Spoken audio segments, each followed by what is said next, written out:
ewo pempim bi ewo kona baabi saa na kyerɛ sɛ ɛdɔɔso pa wɔn tietie mu no enti na wɔsɛ wɔn mu kɔ ekotu wɔn so sɛ sansa wɔn mu bɔ adehye ne agyapadeɛ ho ban na ɛbra Asante South Regional Police Command no ɛse wɔn mu kɔ pie mu hɔ no gyae saa na akrɔmfoɔ no wɔn nso atelenku wɔn mu ɛwɔ tuo wɔn mu wɔ akodeɛ ya wɔn de bɔ wɔn ho ban enti posifoɔ ne kɔ saa no na kyerɛ sɛ wɔn nso wɔn nyina wɔ ɛma posifoɔ ɛmɛsutu wɔn mu nkonti ɛnea na akɔyɛ give and take where the team where the come where the kum where the tamayawo na anumu ɛna posifoɔ ɛbɔ amaneɛ sɛ etuo no kasa ɛmrante kwan ne bia na mienu deɛ na ano ɛdene wɔn de wɔn kɔpie mu ɛwɔ beaeɛ a yɛgye ayahwɛ ɛwɔ fiso patam hɔ no sɛ nkɛgya yɛnkɔhwɛ sɛ wɔn nkwa ɛbɛtumi ɛkora wɔn ɛnso sɛdeɛ owuo kurade a nkwantum nginti wɔn kɔdu hɔ a ɛna dɔkotafoɔ akyerɛ mu sɛ oh they are gone too soon na kyerɛ sɛ wɔn ayɛ nyamedea na bɛkɔe municipal hospital hɔ ɛna posifoɔ akyerɛ mu sɛ wɔn de wɔn ɛkɔɔyɛ a wɔn antumi antena nkwamu na posi adwumakɔ ne bɔ amaneɛ sɛ abrante kwa baako a wɔn atame ne paa ɛne agyae upie mu amankranso ne mpatam a ubuo ne dini akoda ɔhyɛ yɛfonum kura timi wo so ne ho ne din ɛne Osman Majid Abdul Sadiq dodoa na afra ne cross yenim sɛ cross ne Yesu Kristo die ne bidia wɔn mu kyerɛm sɛ saa brante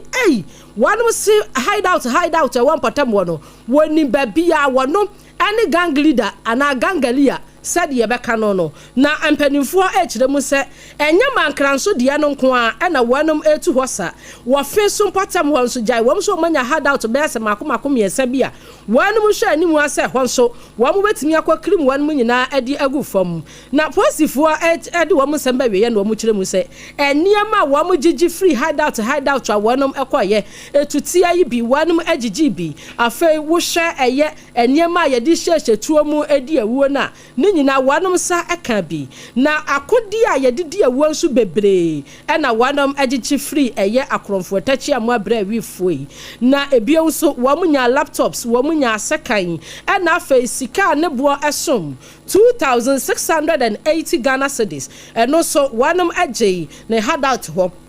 na ne krokro mu no na posifoɔ abɔ amane a wɔn akyerɛ mu sɛ sa owura ya wɔn de Abdul Sadiq alias Kuroshi wɔyɛ small boy wɔwɔ 25 years onyini kura ɛna sabio wɔdi sa enyamena sam no ɛwɔ mpɔtam ho ɛna baako nso ɛde Abdullahi Sadiq na kyerɛ sɛ Abdul Sadiq ɛne Abdullahi Sadiq no ɛwɔ 20 years ɛna Abdul Sadiq no ɛwɔ 25 years wɔn mu mienu ɛna sɛsɛ wɔn sa so wɔn mu a wɔn kɔboa polisi adwuma kɔ ne fɛ no ɛwɔ Asante South Regional Police Command no ama hyehyɛ mu fan akɔso Ebusia yebekwa mmano so na yene yensentwani yowo otimantemo atwetwe nkomo e de afi wodo mo nkwanta South Mercy emo na yakwa akogine yi amanebo efu ho eba ne se enkwadamma ya nwotwe wo makwa akobokro no ama meka se posifo ya wodo ho ache sa nkwade na king na oye yensentwani owa homa no so yene nkomo na wotimi nka ma han Ejesu media ba na wonam te say boko na emaye wo mo se omo ya asopon ne say ena evia na ababetu jase eye Enkwanta District Police Command omo saso eye emaiwa enipa nwotwe ho na ekoba sana na wo sense ntofo yembo anamonko kopimu ewo eye police station na ndo ba ye kokodu ofa no ye won se eye san kwala mba ye ye ka omo ansami Ofia omo enfi no hyase from nyansa kotono edu enso no so so mo ngo inchodu wotwe hono na report no ekyem a enkwaba on yomuta eye ne se ebo ewia anopa ewia mo homo no mo se eye wono omo ewo around me kire eye timamufo a omo eji edwadin no ekwa efom a na ochreche ni dia eni ewo classroom a no omasore apie eye classroom opa na omakwakodwie eye nipa na na so oniafo no me den na oma akwakọba ru nti se yekodu a se usika na ebe hu na ne yafanya ombehu dia ye omufedia no mafa na we na eye timamufo no so ababa fo omo against se sa na etidi a ometete na omahwe wonmo omo eye sa enyawa sam no Entiendo ane kokoba nse sa maliya ene ye kan wansanwa anisika eye 20,000 kanisika 200 million enkwalan by one to fi wa yomakokofa and na maami no eheda eyese okọ efum na onya eye ni neighbor jo no dey so e monitor nti be na ofa na bisua ni pan ni eye ni nkranje so okọ efum no na enkwala no na omo efri eye classroom boko na omo bebe du eye dem na so omo wo eye speki wo hono mo nti be na omo bo se omo ewe dem no na nipa na ono na eche ono o monitor ma eye male no e phone na ofe male intendem se nkwala na bo na male me Sompa FM na te so ni mo fa na abadeshia ewo na bubwa no a o makoko tabe ni fikra tanka eye 200 million ko o mo de ko nche ko ban ma me no ebo eye dede e ma eye wo no mo ewo ara no e be bo aye na o mo eso e mo fa ye e de ko ma ya police na police for no etutu to obanum ensam na ba de dia di se eye nipa na otoso eye enkron so no ono wadwane no ben na omo efafa eye sikana na edikan yira na so ono na dikan di be se eye 20 million eye o currency no atwama police for no eye den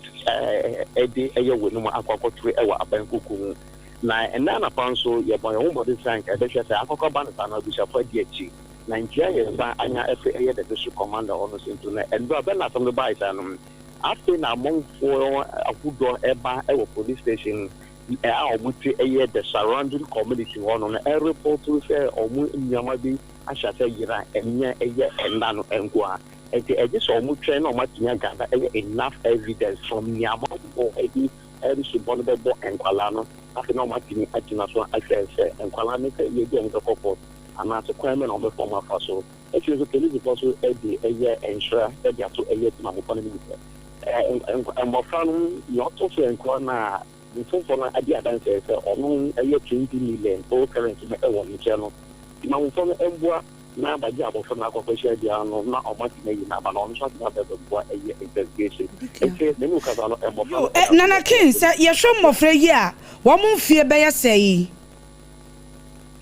Almost from 13 to 17 years. 17 okay. Na o kasa yo muno enkwada no e ade omotaya na ana we ni e de din kai kura.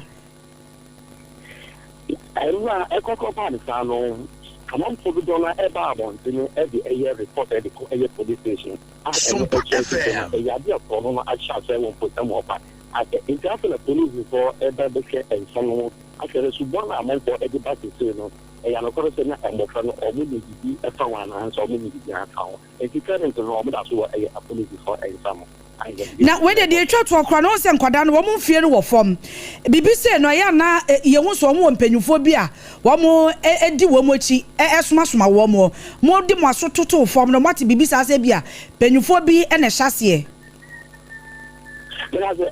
ye ko du ho no mo na nda no ye di fa bi sa ye at you know one more we can copy more control for now and by every and I'm a couple no which more we can some from a police from episode the statement of which one thing to know the media and say you can a small down boom a one of the but you mean as time goes on India or maybe to say they are not open a page there but for now and again they almost will be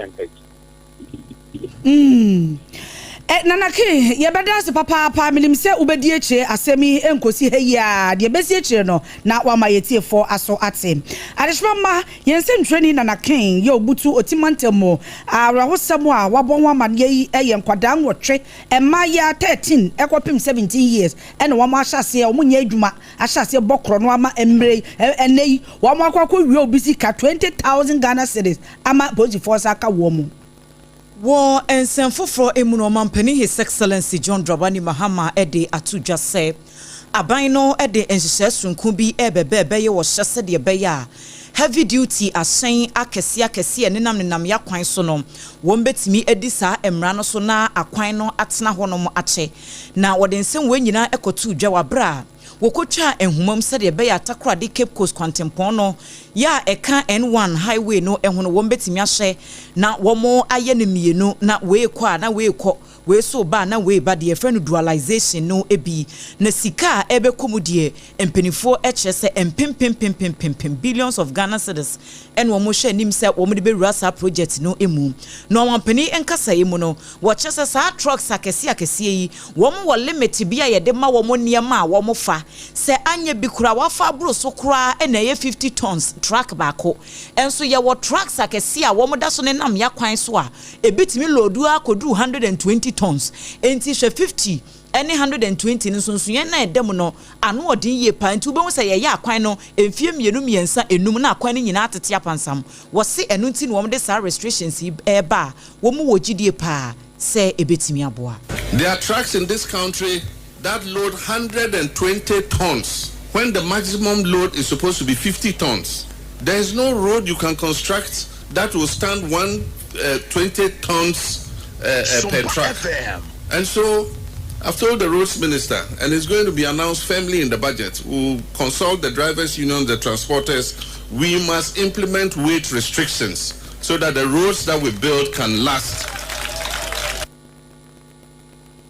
Enwachi ena omampanyini editu jase sa Cape Coast akrade kwan ya wo mo ba beye no dual carriage no eka infrastructure project ahodo a eka big push initiative no ase na niema bebre en wo mo hye nim se no so ebekoso ewo mu ene interchanges ahodo a wo mo beye nsamso so ewo mu niema bebre ena eka sa adwumedie no ehu. We gathered here today to turn the sword for the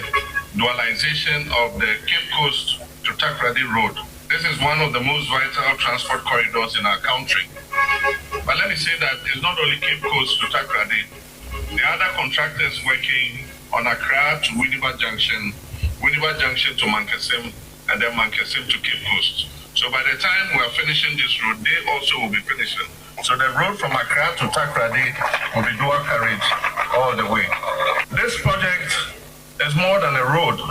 It embodies the spirit of the Big Push infrastructure program and the 24-hour economy policy. And both are designed to modernize our transport systems, expand industrial access, and make Ghana work again efficiently around the clock. Ene ya yekotie yeyi eyo mampani John Dramani Mahama. Abusia enradie omampanini obontoa papa no kopiemu ewo atoye ematemu a na ne nyina efa apomudimu ensemu ekwanya empanifo edeto wo mu akomaso na wo mu asabio wanom ewo wo miaye bia yentumi efa wanom emfiri atifi ema toye no emagi ayahye no wo mu so empanifo betumi aye modern ones de ama wonom na okopiemu ewo afia kwanta government hospital na enumu no na wade atodwa wo kiremu se wo mu de sa adwumadie no ama contragia Watchemu na waye yembibia wase wanum ye teaching hospital ebenya no wanum de sa niema no ahyehjem na numu ana okesi sudua amenebo anum nsuo galon ba kodi agusu a watchemu se eyaban na ni suade hunu ese fia kwanta government hospital no wanum betumi atremu aye ne teaching hospital ebie wonso upiemu ewo apimanimu a wanum chemu se ebeye western region no wamu hospital kasia eno no ewo Ahanta West Medicine no emu na ebra Ghana mampani ni His Excellency Yera John Dramani Mahama ekasa no chemu se die contractor wanum di dwumadie no ehye ne nsa wakwasha ye no waye adwuma na mom oka kire ne se sika bia aka wase aban no ene finance ministry no adema no ma na adwuma wo ye no aye ntamso no ebetumi akwakɔyie no wonom ade ebaba bre no anase won ba akwakɔma no na bibia tumi akɔyie na wase wo ka kire adehye a wanu won potamo se wo mkoma fanto wo yam sade ye be ya enya bibia na wase ye bo akire se bia kɔnketo mu aye bo akire ekopiemu awafia kwanta aya government hospital say eba teaching hospital no enu nti na de wo apimanimu a eno no eba serve Ahanta West for no eno so wanu ye bibi papa e de afa ho nisam eni so that you don't have too much pressure on only one facility. Fiankwanta has been the main hospital in the whole of the Western region. And so it was necessary to expand it and then also build a second regional hospital at Abena. So we went and looked at the progress of work at Abena. That one is far behind this one. This is a bit more advanced. I hear about 45%. And so we have been with the contractors, and so they've explained to us the work they're doing. This work is impressive, very impressive. And I just want to assure you that we're working with the Ministry of Finance and the contractors to make sure that the claims that we have there are validated, and then we pay them so that they can come back to site and come and continue the work they are doing. Ghana man penini His Excellency Yera John Dramani Mahama atoye mantamu and what this sasemi etujan. Na ensentrofo nhyiamu akoso ene ewo domkuma ye wo Ghana yemra hyebedwefie ena wo mo ede san sentrofo nhyiamu yi etimi ede hihye so na ne nyina ne sem setiefo bekaye a wo bra NDC amanyuko yi na won mo ebo wo mo nto ano mampani John Dramani Mahama ede to Ghana fo nim sesa nyame adom na se obetena akunya no so omampani a wo de bohye bebre etudwa ene domkuma na ba abode de atudwa se sa bohye wo hye Ghana fo no emu miensa de ewo se wo munya ehun kratasem ewo Ghana yemra hyebedwefie no wo mogina so etimi abobo hu bako 24-hour economy initiative no and afa feed Ghana project 1 million quota programs no ni nyina sa ne ma miensei and domkuma no se wo mo hwe animu kwan se enka bebia bedu kra don ka wo se ehun kratasem kra no edi kan eba na so wo mo hwe animu a besi ne no enya de aba. Of course, getting to the dispatch box to put out these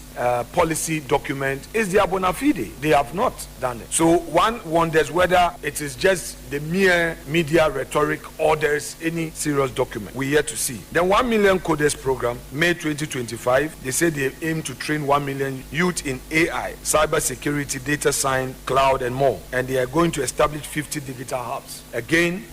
way back in May, Parliament was in session at the time, but we have not seen any action. We don't know when the minister would bring this. We can forgive them on the labor export initiative. That was done when Parliament was on break. So again, pray that this labor export initiative will find space in Parliament. Yeah.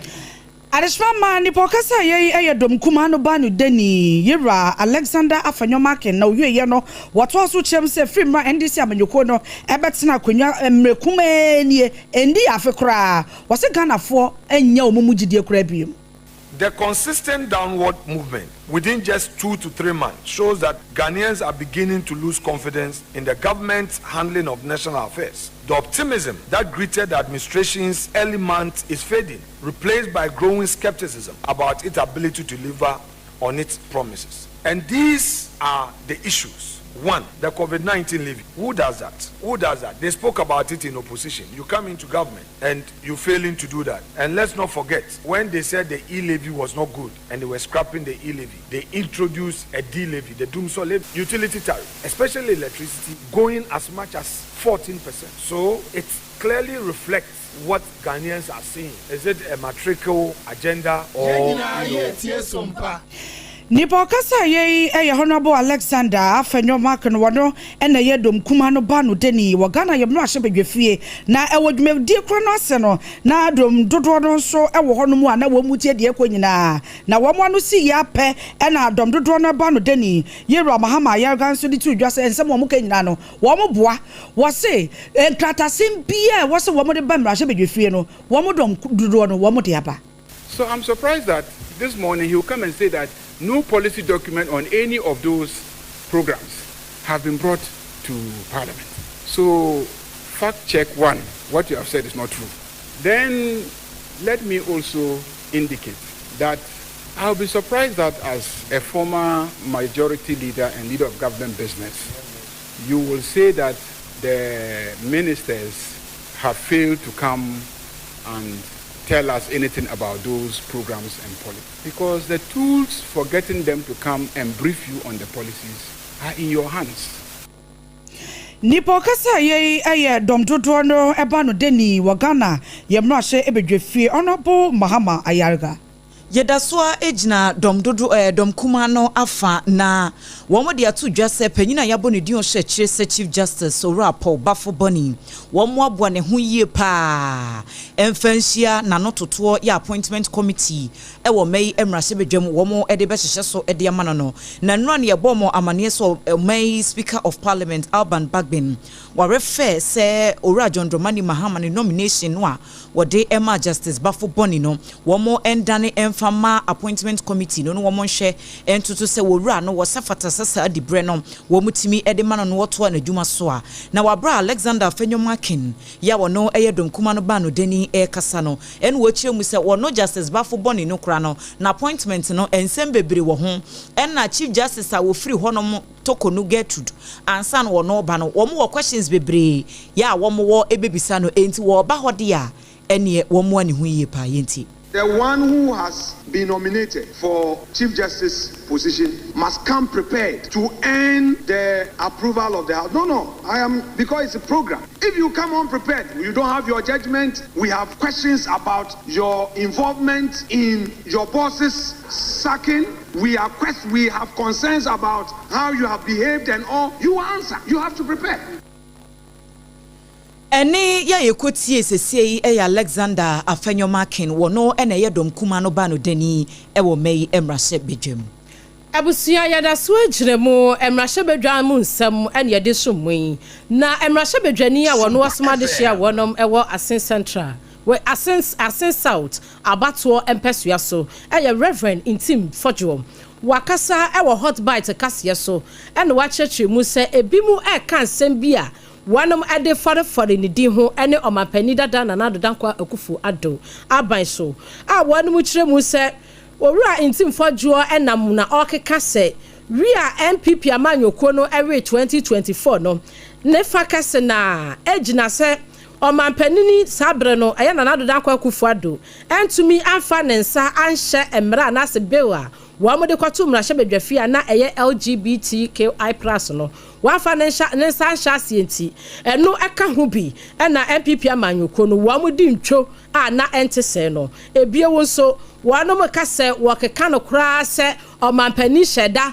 ena wansan emfa hinkosi hene hot bite kase so eno se sansam no eno kra bi anim adehye yete a yemu no hrodo hradasam yeah part ye no babre and a media houses being so faculty kikan samo ayen kan ye enye no kofo na ebema amanfonya ye mu bi ho ya oti na ka supporters of the ban omo e dia kam ye enju be bi mu kra after to news card say me Team Fodjo akokanse president Kufuado na one sign bill no ntino na so ma MPP dinkugu enye no men kan bibia etisa ntino wa obehu bibisa no bogu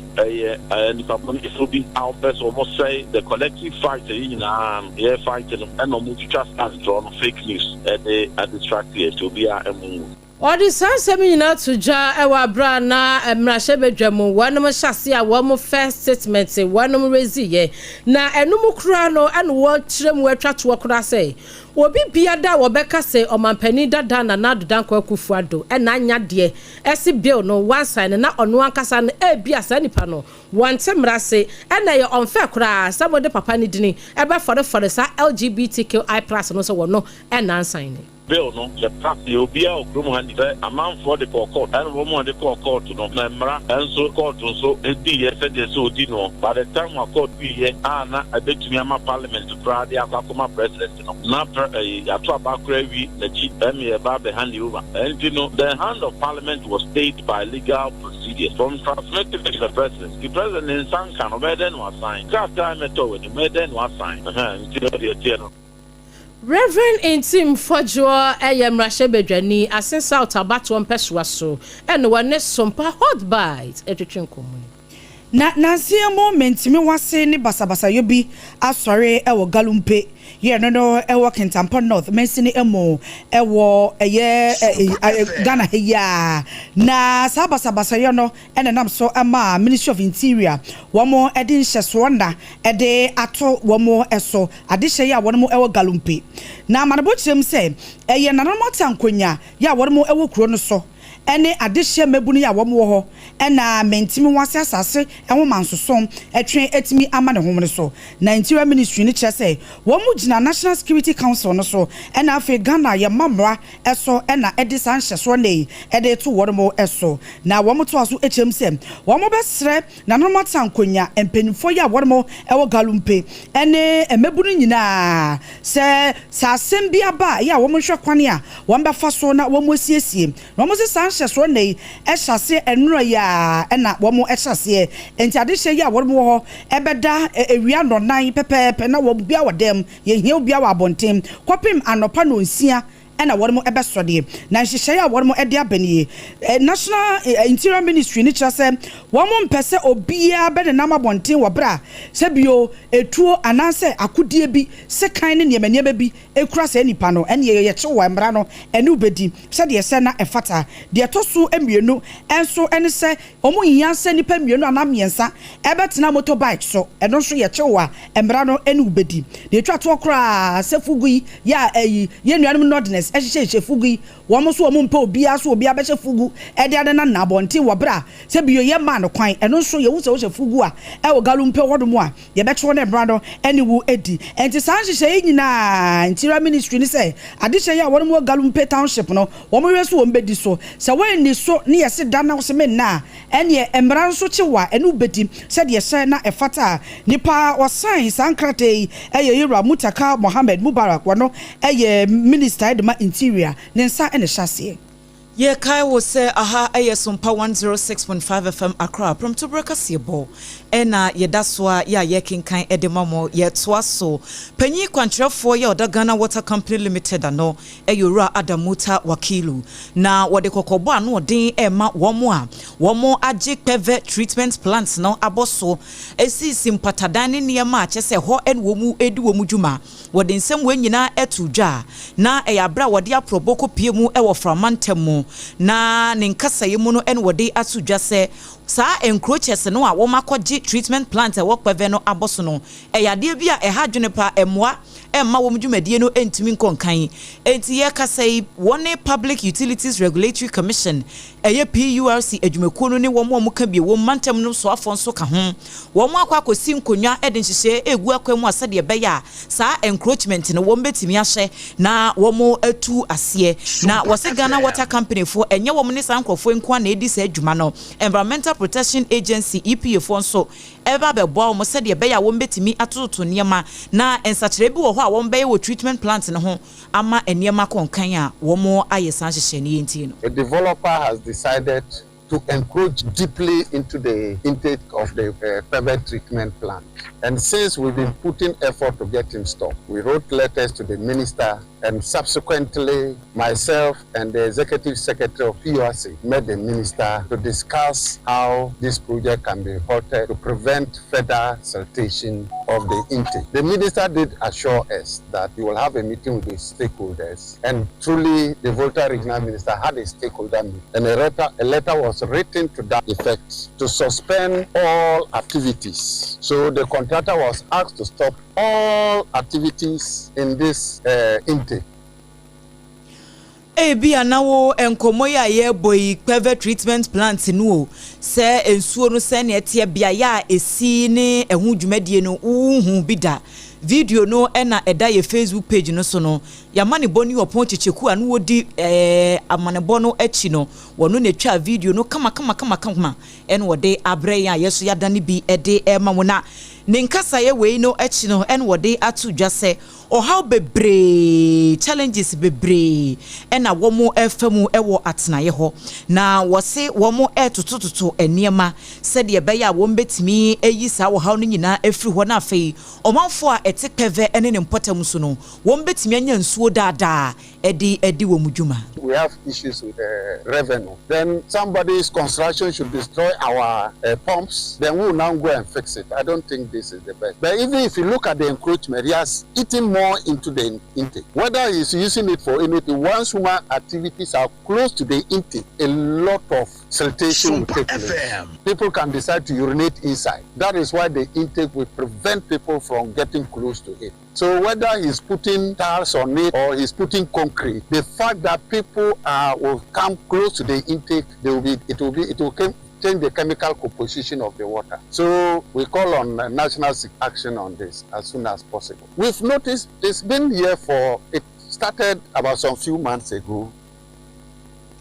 Adam Muta Wakilu ono eneye kwanchefo penyina wada Ghana Water Company Limited ano.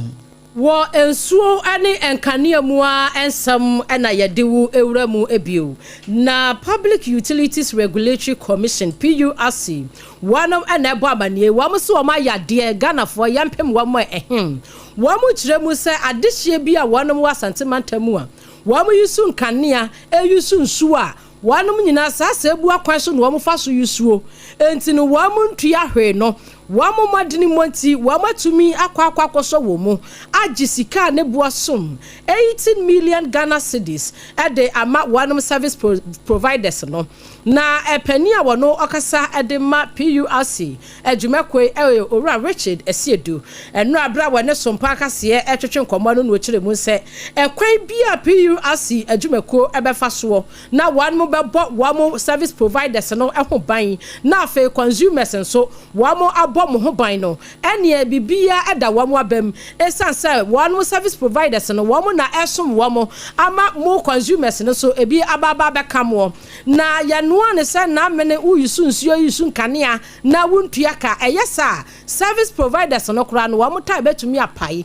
epai a wamo beti afa so bababa na kyese wanum efi wamo kura emwa wanum ewodwumadie no emo ebi ona panifo ebo amane a wanum ekire mu se sika wanum ensaka yan kakra wamatimi arecover ni nyina from wanum consumers no wohwemu a nebua pa esom 80,632,623.30 pesos sesika ya wanum ensaka yeyi wamu hwemu se wanum mese post mako 9 bia anu chirem se aya 40 no wanu behwe na wamu dibi esiesie na aboa ama enyamahode no so atumi agina yi ebio nso transformers bi wo wanu mu a wanu chirem se asesai PURC esa wanu de sesika yi a wamu retrieve edibi beboa sa emkofo no ama wamu so transformer no atimi akoyi wanu ka kira de hia wanu yisu nsuo ne nkane ase yesra mu ada mu yisu amuntua esanse no ana wamu de bo adwumako ne ho ban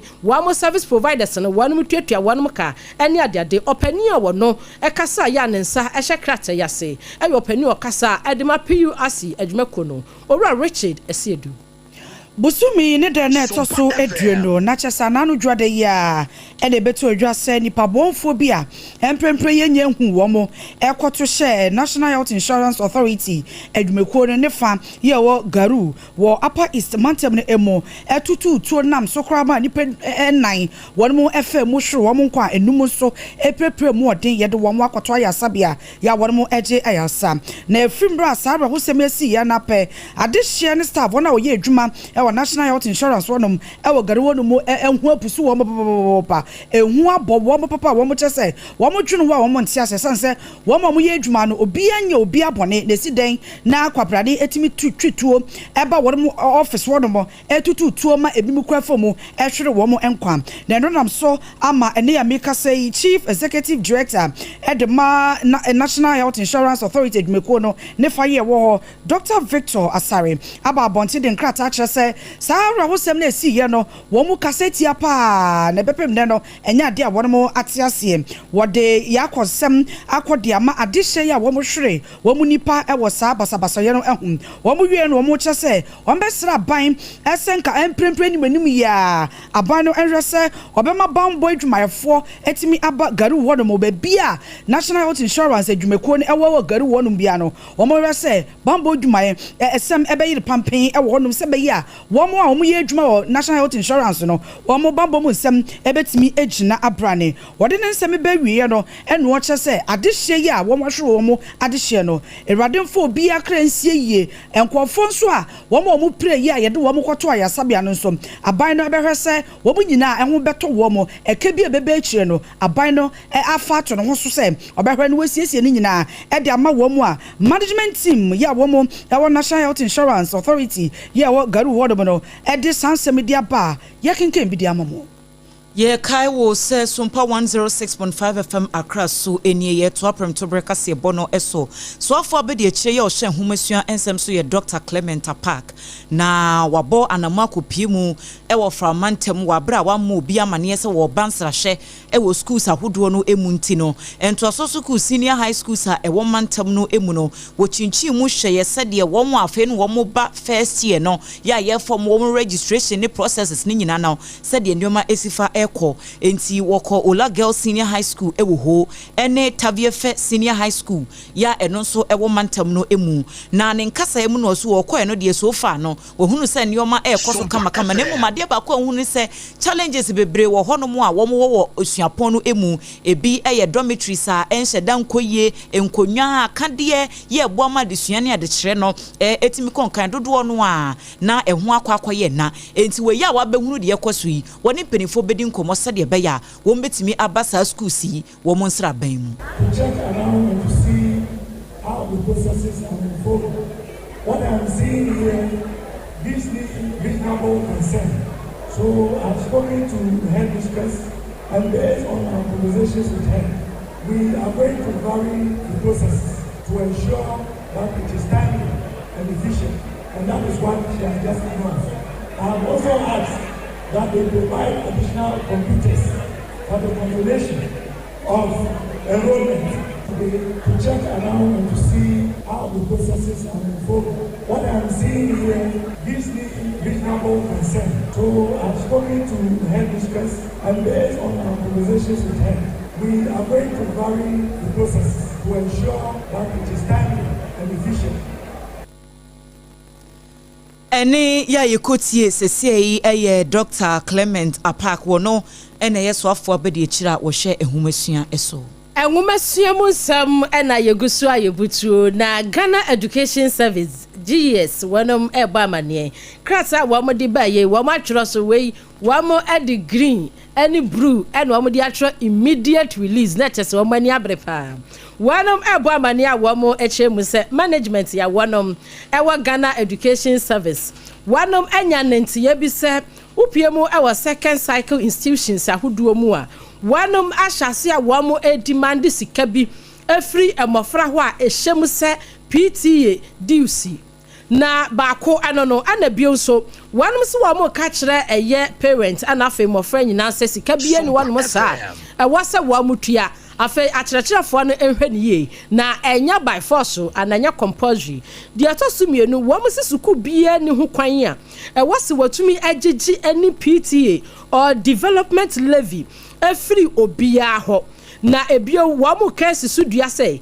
empo no eye basic school a na se ebia sikagigye bi anase ebia development levy bi ebetumi akoso a was district education oversight committee no one mabem na waseda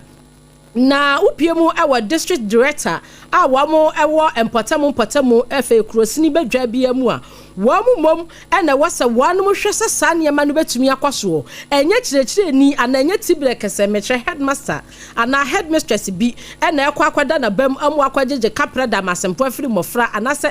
parents no enchen na se ewo regional level no na se bia ye second cycle schools no a wanu hwe animu asa regional directors no wamo na ebedi sadwuma no Ghana Education Services say wamo ba mane bio esi enye compulsory oton esi se ebia mo jeje kapra da masimpo bi ade aboa suku na mo ya na chenchene bawe ade ama parent anase adesuafo no na ne krokro mu no no am say se PTA levies bi wo ho ana fundraising activities bi wo ho no mu amobeya eno no enka PTA executives no mu ankasa montem ma mo involve head teacher bi anase ochechie ni a wo suku ho ama wan kwatwe adaka na box enkosi mofra ne so awa class se wo jejeta ade akwa ama sa adwumadi na koso GS se wo mani abre pa kyerɛkyerɛ ni anasa headmaster kora yensa be so muo esa wugigi sika bi se PTA di so afa development levy ene de ka ho no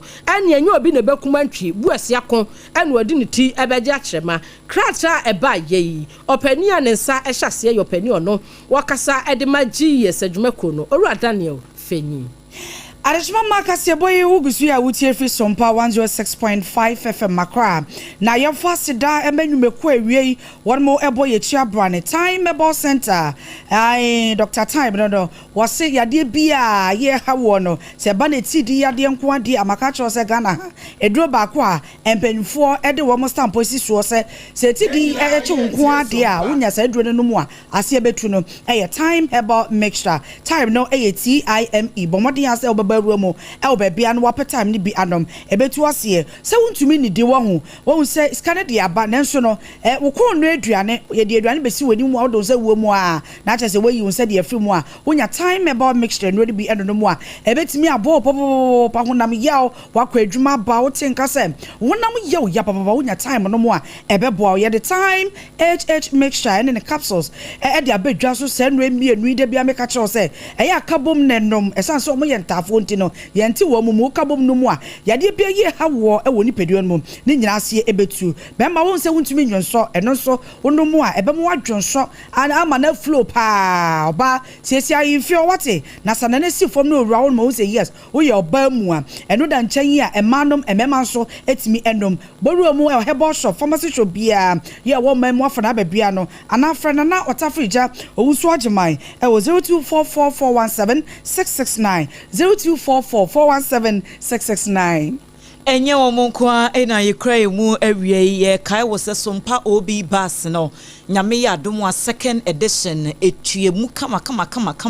ewo Kaneshi market a enye asem kuma kura na sede yekoye wo dome market ma omanfo nyina pu behwe ye no yekoye de ye chensa ewo Kaneshi market eti nyame ya domo a efia dede ya nimi na wo 31st October efra homachi no numu a kopem anwumre no nso de ye programs a ye nyina eho ne ye de ba bell beverages for ebeba ye sponsors ahodo time of phone to etuato 21st clinic for beba ye be ye live worship wo hwa no pano na tese ye share programs na se a gidigidi ye presenters a wo mo wote ye nka ewo kasafidie so no ye nyina ye ba be pie mu ewo ho no mo brasem ye ba be ewo ho na tese programs ni de efra homachi ekosi anajo enti ebia wo so wutie wo adwaton de bia obepese ye bebo hu dawuro ede amawa me patro me de number yi etujasa wo befre na oni ye marketing team no edi nkomo be sponsor program na wankasa wo bedi adanse 0547 548 simple 0547 548 538 eno marketers ne number obetimi ene wo makasa na wo no wa etwa dealer eda from boko Promasido Ghana Limited for wo me de yam vita ba adwama so yenkoda aduane papa obi ho no ma wo se me ba no wo mpa aduane me ba no woni di o ma na yam vita wonya taste foforo bia enu nti na wo de aduane ma na woni no sense yam vita ne nuane no bebre ena ye de aye 16 essential vitamins ya zinc ka ho iron wom calcium wo nu se calcium so de boa man nkoda no mpe etimi eye den ti oba no wo be nantentem ye wo flavors ne different ye wo rice ye wo wheat ye wo maize enti de beto oba na numu bia no na wotimi apɛ no na ode ama no FDA for agye atum se ye enti ba bia ye ton provisions ene niema bia tete sa nyina no kwa ubenya bi ato wo nso na de onga ba adwama so enne restaurant akese wo mayi emu wo mu dia dance se wo kɔ ba bi ne asala no wo manfo kita wo ayewa ne niema kwa kope fufuo bi ne abenkwan bi edi awie bi a me pa ato eye onga ena ma aduane no ayede se stew na wo ye se nkwan na wo ye se jollofu se eye den fa kakra petepete so nam no first team ebekoye ankasa FDA for agiatum ukɔ adwama so a onga de abu o manfo nyina edi hu adanse tontina 74 mixture eniu ye nananom dudu akane no wo mo ehye na obehu so obi anya 60 years nso wonam ho a obeka se afi ne we di 35 ne ho den wo beko market aba be ye aduane abe bibia eye dudu no ano wo nom no eno enti na wo menya sa hoden enne tonti na se wo magene Ghana fo ehu obehu no se asetena ni mu ayeden omanfo ni adaje a wo de kwotiti nro bi na nkran ha yete no kora no efuo no ko hunu no wahi nwa kwotiti dudu no nti no wo maye ne kama ene wo mde agu bottle mu asili ano a onum bi ebetimi aboa enti mu amo asthma chest pains mu amo sabe enkaboni ewo manum ulcer obu ho no aduane to ne yamu abuei anto ne yamu nso abuei menstrual pains ne cramps ne nyama nyina no wonya binom a ebeboa FDA for agye ato mompe no dudu atu no ukọ kan shi drug lane a wobenya bi kumase Ashtown any Colinac Herbal ni nyina ebi wo honom number no 0246 073498 0246 073498 and 0501628931 enyumakuo yi adaroma ye dane ye husima ye ba kase bono ye de beto aso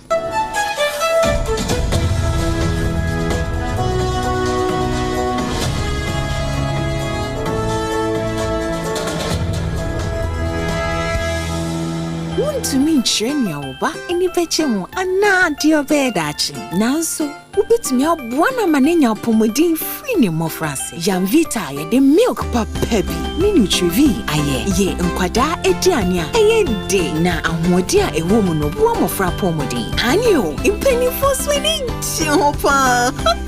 mawobano apomodin free ne mofrase Yamvita gumo hodo bebre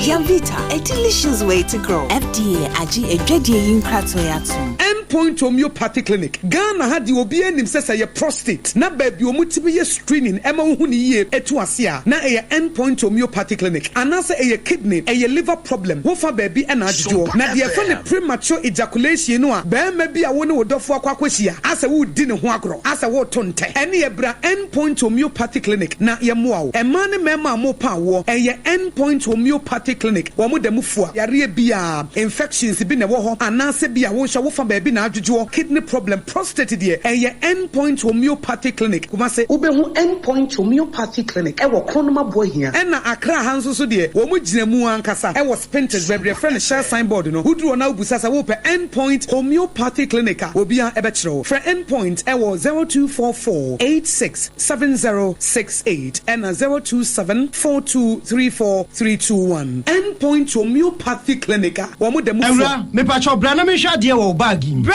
aden. Enen so biem. Hey, time heba me hwa ya me ka se yi ba akun. Ani wayi me ensen. Bra, sanya time heba me hwa esia gyimi ni me fiefo enya de abako ebeso yen. We de udi se ofa ni nyina. Time heba me hwa me ka se me di one dance ya heaven ene de mekwa akopie. Enti se malaria we draw ne time heba mixture. Enye enunku o, de nanum ato a wontimi anidie no. Time heba mixture duro no ene ye ma o. Oba a wafa afuro de o ma akwada nofo ene akwada woni mfie dumienu entimi num aduro yi bi se obeto aduro yi bi anoma hwe se wakọ hospital anase lab am ye hu se wo atridie malaria yi bi ansa se o petam heba misha enu dudu atu a fo ani kire KNG Herbal Center ewo Emrom Abidjan House ana ba akoso wo atonsu Monaco Junction eno echi obenya bi atowo over the counter medicine sellers ene herbal shop dodo na emu Fre 0244417669 Kayo set time no TIME time herbal mixture afi malaria fever bi adani ziba ewo mu no betu akọ FDA agi adwadie nkratoa yi atu tontonte yenum nsane e fadwen ne e fadwen mpa se na nanum se bre bi beba ama tonti na 74 opa ye ne simple T74 abeye aduru tonti na 74 ana T74 asa twe yadwene esi nanum dodo so se de na dodo bua ma nanum enyare basabasa no saa na tonti na 74 ana T74 ebu anipadua no ema immune support enti obi onum bie no abre bia ne ho den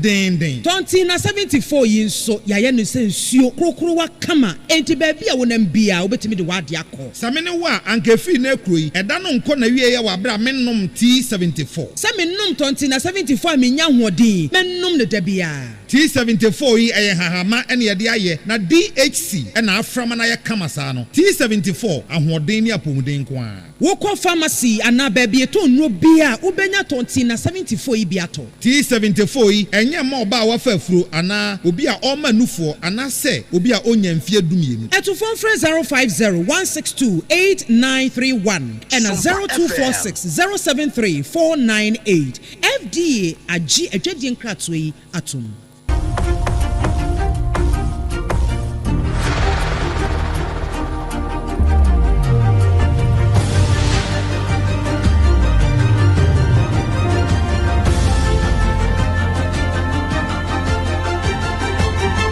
Sompa TV Emma Aketiapa.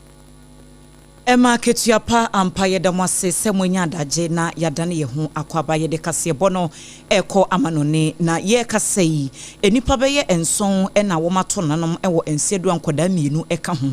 ne nyina ene se Russian for womo asan akoto womo to paye yi ebi ewo Ukraine ye no President Volodymyr Zelensky wono ene de sa ensemi atudwa na nipa nson no a woma hwere womo nkwane ye chemu se nkoda mienu kindergarten ni ba kokora eka ho ya akwakoye arehosem pa na no womo kyeremu se US mampani Donald Trump na womo dikan ahyehye enhyiamudie bi ya sa enhyiamudie no ene Russia mampani Vladimir Putin ena nkese sa meeting no ekoso nso binti meeting no entimi amaso obi nim de kote bayira homamu a ama no amwa kese nam so ma sa topa yi esan ekoto yema enipa enson womo ato nanom ewo ensiedu yani edaso edinsem no achi se bibi foforo bi epie mu ba ye de beto aso ede amamu ye de nyina asi afei ena wode wafidie no ato ha ensem a ye de ba ye no na de edi mu akotini bi ene se Posi ezumekuo no ne fa no ewo Asante South wanu mabamani akire mu se upiemu wa mankranso afei official potam wanu ma am Roberts hideout to be ewo ho wo no makosi ani enam so metua kasa mienu ema wo matina nanom siedo na ye konkwanta South wo timantem no mokodi nkomofi woni nyane se enkwada mobonse maya enwotwe wo makobokro no ama posi fonsa ka wo mu na ebi eka wei no ho ena ewie yede ni nyina ebesom mo Sompa 93.1 ewo Kumasi wo mo fa bi ayiko 100.9 so fa bi Adamfopa radio Sompa takwa Sompa takra de techi man sunya nkranza doma afei Kingdom 106.1 mankesim ena ye social media platforms ni so nyina so ewie wo mo fa kase bono ebi midin ede Adwoa Asare mene Abena Badu Obaapa Obaapa nana ya ketre mobo wasem yo bia sem eto amoso